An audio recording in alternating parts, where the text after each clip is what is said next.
Hey guys, it's M16, I'm back. I've got some more IS-3 Defender gameplay for you, and this video is more or less just evidence that I've done something instead of a normal commentary video because I've finally reached 72% win rate overall, and the last game in this match is the last game it took me to get to that 72%, and so I've basically got this and I'm recording it so in case I go on some horrible like 30 game loss streak for some ungodly reason, then I have some evidence that I was on 72% at least for a short amount of time. But we've got a Sparta platoon and myself, so this should be a very easy win. So let's get after it. We're on Black Goldville, so of course you're going to go to the caves. And this is kind of the tricky site to get on because the middle over there where I just looked at is easier for medium tanks to do just that and spot and shoot at the heavy tanks that are on my side going up to the caves. So the other team has the advantage there, and if they got into the caves they would also have an advantage because they would have a better hold down spot. But because they were a little bit slower than we were, we got into the caves and we are denying them from entering the caves. One huge mistake I see way too many teams of mine make is when I say, hey, go to the caves, they'll just go and they'll stop, like right at the outside of the cave. The point of the caves is to get in the caves so you've got some cover from snipers. When you're not in the caves, you don't have any cover, and you can't really go hold down. So you need to get into the caves so the enemy tanks cannot have very easy shots on you. The only reason I got shot from the left was because I was up on the hill a little bit more than I should have been because I was trying to find shots on enemy tanks. The first shell I shot at that IS-3 Defender bounced because it hit his side skirts, or not even side skirts, it's just spaced armor on the side of his tank because it's the same as an IS-3. Second shot went in. Third shell, thinking about shooting the Tiger, but nope, gotta kill the Defender first because he's a much bigger threat. Looking over to the left because I did get shot over from that direction before.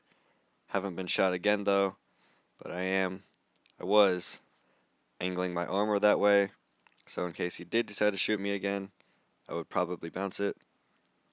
That defender that's over there to the right is completely toast, and since I'm 100% health, I'm going to go and bully whatever was shooting at me earlier, which is the Centurion 1. The Centurion 1, turns out he was stock, so if you don't like cruelty to stock tanks, look away now because this is going to be pretty bad. I think he penetrates me once, but I don't even know how he did it. He must have shot APCR and just barely got the right angle. There he goes. There's his one penetration. And then I put my third shell into him right now. And then I kind of just like chill and face hug him because he's not going to penetrate me anymore. One thing you do with the IS-3 and the IS-3 Defender is because you've got the strong turret, you need to face hug him. But the IS-3 Defender's turret front is stronger because the weak spots are a lot smaller. So face hugging people is even a more effective strategy than it is in the normal IS-3. There is the win. Easy peasy lemon squeezy because basically had a 3-man platoon, which is, well, I mean, I say 3-man platoon. I wasn't on comms with them, but they know what they're doing and we can work together. So yeah, I platoon with M707 quite a bit, so we kind of know how each other plays. And then here's the post-battle results. 10 shots fired, 10 hits, 9 penetrations. I bounced off that IS-3 Defender once. And here are the damages I did to the enemy tanks. I did 100% damage to the Centurion 1 because it was him versus me. I kind of wish he was fully upgraded so I could have gotten more damage, but I myself would have taken a heck of a lot more damage. So, yeah, a win's a win. 10,926 battles, 71.99% win rate. And, yep, let's go on to the next one. This is, I think, the very next battle. I'm pretty sure. So, we're on Castilla. This is a tier 9 game because the +1, -1 matchmaking was extended because they needed more data from the test. It was extended through this patch for the North American server, so the IS-3 Defender still cannot see tier 10 tanks unless you fail platoon. On the North American server, I know it can on the EU, Southeast Asia, and Russian servers, and I think there's an Arab server, and there's like 6 servers now. I don't even know what they all are, but because you only have the +1 -1 matchmaking, this is just about as bad of a game that the IS-3 Defender on the North American server will get into. So, you got 7 degrees of gun depression and a very strong turret. Gotta go up here and see if you can spot the enemies. But they all of them went over there. This M103 is kind of blocking my shot, so I get a little annoyed trying to find one. Don't really find a shot. See the enemies tier 9's over there. Pop a shot into the T-44. Still looking for a shot. M103. He got off the radar. So I gotta wait. Still looking for the T-44. Looking at the defender. Don't really have any shots right now, but I know someone's gonna roll out, so I'm just waiting here for it to happen. There it is, Conqueror. Shot into the side of the turret. Someone ends up tracking him. Then another person shoots him and lights him on fire. And I'm just waiting for my 7.5 seconds, and I finish him off. Right now, I think about going down, but I also see that there's a lot of enemies over there that are going to be going down that alley over the bridge. So I decided it's best to go over here and let my team spot them, and I'm just going to shoot them while they're in a choke point and can't really maneuver. Now I go up here, get to where I have some cover, and I just wait for the enemies. Jagdtiger, he's getting pounded by my team, but he is still trucking along, going around the corner, in sniper mode, waiting for him, waiting. He's turning, so I have to switch to heat. Then the IS-3 pops up, and then the Ferdinand pops up, so I'm going to shoot at the Ferdinand because I've got the best shots at him. 1 shot in, 2 shots in, he's dead. IS-3 now, he's coming up, and he is threatening my STI, but I've got a shot at the Jagdtiger, much more of a threat. The STI is coming back around because he saw what the IS-3 was trying to do. I'm still not spotted, and now I would have been spotted by him. So I'm reloading.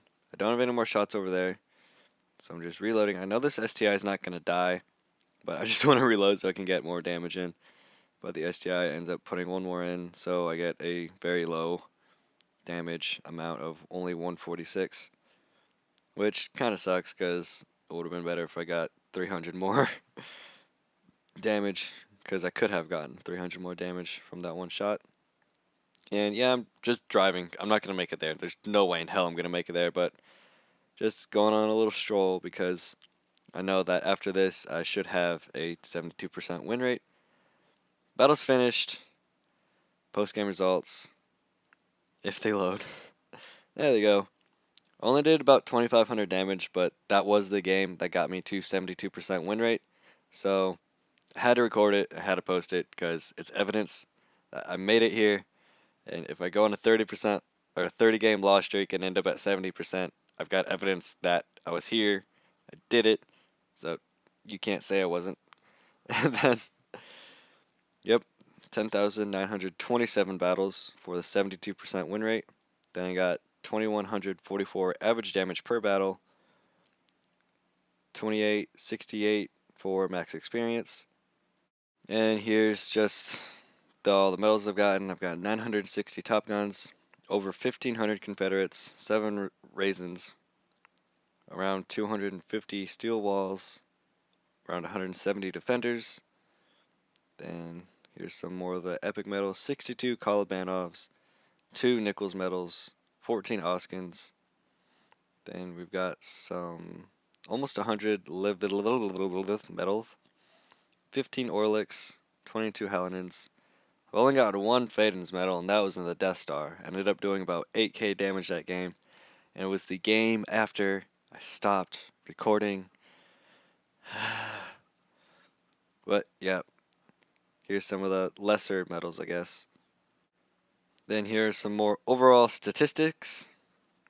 Over 17,000 enemies destroyed, just over 4,100 deaths, destruction ratio of 4.15, damage ratio of 2.49, average enemy vehicles destroyed per battle is 1.56, average damage per battle is, or average damage received per battle is 862. My average damage dealt per battle is over 2100. Then here are all the number of battles played, plus the win rates, plus the average experience of all of the tanks I've ever owned, or rather all of the tanks I've ever played. I've got some tanks that I think are like tier 3 that I've never played, but I've gotten. But here we go. Some things are a little embarrassing. Like I think the Panzer III, I've played 2 games in it. I have a 0% win rate. But what it doesn't show is that I've got over 1,000 average damage in that tank. After doing over 1,000 damage, the first 2 games I played in it, I was just like, I'm done. I lost them both. These teams cannot be beaten because no matter what I did or no matter how good I did, I just was not going to win. So I'm just like, screw it. I'm not going to play this tank anymore. I know a lot of people like to seal club in that, but it's just, after those first 2 games, I'm like, nope, I'm selling it. I can't do this. Ah, the mighty Tog. 21 battles in it, 71% win rate. Let's see. The Anko, it's the annoying anime tank. Panzer 5.4. That's actually a really good tank. It's got the whole of the Panther, and it's tier 5. The only problem is it's got almost no gun depression over the front, but it's got 8 over the side of the tank, so you got to put yourself in awkward situations so you can actually depress the gun.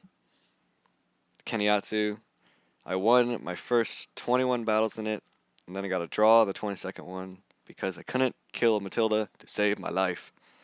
I was circle strafing it for like 3 minutes and I still couldn't kill it. It was so annoying. My one and only game in the T7 car. Never playing it again because that tank is absolute trash. Here are the statistics pages again, in case you missed them before. And this is M16's World of Tanks Blitz replays. I hope you enjoyed my video, and as always, have a nice day.